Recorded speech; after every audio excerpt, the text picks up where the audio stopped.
দিনাজপুরের বীরগঞ্জে মাদক সেবনের দায়ে এক যুবককে ভ্রাম্যমাণ আদালতের মাধ্যমে কারাদণ্ড দেওয়া হয়েছে। দিনাজপুর থেকে রণজিৎ সরকার রাজের পাঠানো তথ্য ও ভিডিওচিত্রে দেখুন বিস্তারিত। দিনাজপুরের বীরগঞ্জ উপজেলায় মাদক সেবনের অভিযোগে এক যুবককে আটক করে ভ্রাম্যমাণ আদালতের মাধ্যমে কারাদণ্ড দেওয়া হয়েছে।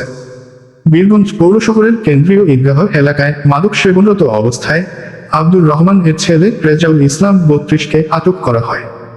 পরে ভ্রাম্যমাণ আদালত পরিচালনা করে তাকে ৬ মাসের বিনাশ্রম কারাদণ্ড ও ১০০ টাকা জরিমানা প্রদান করা হয়।